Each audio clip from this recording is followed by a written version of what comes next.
2. decembra 1805 Morava.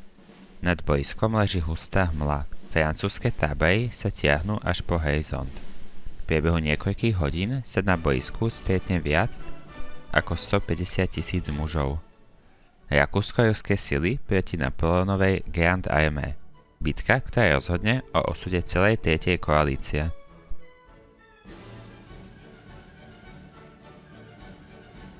Európa je vo vojne už viac ako 10 rokov. Francúzska revolúcia narešila starý poriadok a Napoleon postupne ovládol väčšinu západnej Európy. Británia zostáva hlavným odporcom, no bojuje najmä na mori. Na kontinente preto vzniká tretia koalícia. Rakúsko, Rusko a ďalšie štáty sa snažia Napoleona zastaviť. Plán počíta so spojením rakúskych a ruských armád a násilným útokom z viacerých smerov. Napoleon ešte predtým, kým sa nepriateľské sily stihnú spojiť, rýchlym presunom obklúčia rakúsku armádu pri Ulme, kde v októbri 1805 kapturuje približne 50 000 mužov. Napoleon následne vstupuje do Viedne bez väčšieho odporu. Ruská armáda pod vedením Kutuzova je na ústupe. Kutuzov sa snaží vyhnúť rozhodujúcej bitke a predĺžiť konflikt. Rakúsky cisár a ruský car však presadzujú opačný postup. Rozhodnú sa Napoleona zastaviť pri Slavkove. Kľúčovým bodom boiska sú Pracenské výšiny. Nie sú to vysoké kopce, ale mierne vyvýšeniny, ktoré poskytujú výborný výhľad na celé boisko. Každý pohyb nepriateľa je odtiaľ viditeľný a Napoleon si to uvedomuje. Práve preto sa ich rozhodne úmyselne vzdať. Tým vytvára dojem, že stráca kontrolu nad situáciou. Zároveň oslabuje svoje pravé krídlo presne tam, kde očakáva hlavný útok. Ide o riskantný krok. Ak by koalícia zaútočila inak, francúzska armáda by sa mohla dostať do vážnych problémov.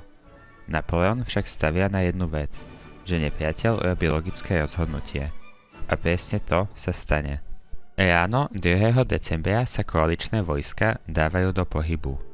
Postupujú v kolónach smerom na juh, kde chcú obísť francúzske pravé krídlo.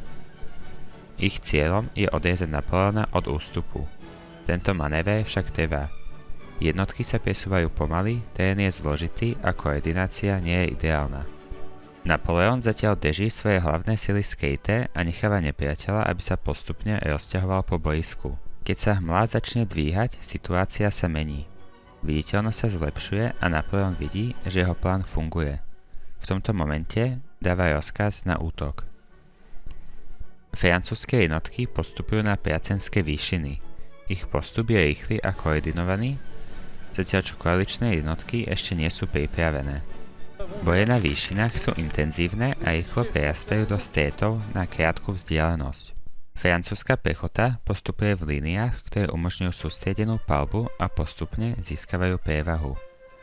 Práve tieto formácie boli vo vtedajšej dobe základom boja. Pechota najčastejšie bojovala v líniách, dlhých radoch vojakov, ktorí strieľali súčasne. Táto formácia maximalizovala palebnú silu, no bola menej flexibilná pri pohybe. Na presun sa preto používali kolóny. Tie boli rýchlejšie a lepšie sa pohybovali v teréne, no pri streľbe boli menej efektívne. Schopnosť rýchlo prechádzať medzi kolónou a líniou bola tým pádom kľúčová. Dôležitú úlohu zohrávala aj jazda. Tá sa využívala najmä na prenasledovanie ustupujúcich jednotiek alebo na útoky na oslabené časti línie. Ak sa pechota nestihla sformovať do obranného štvorca, jazda ju mohla rýchlo rozbiť.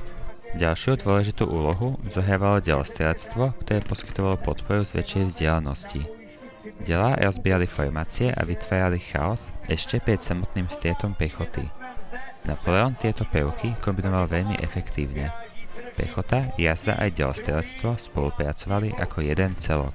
Obsadením Pracenských výšin Napoleon získava kontrolu nad celým bojiskom.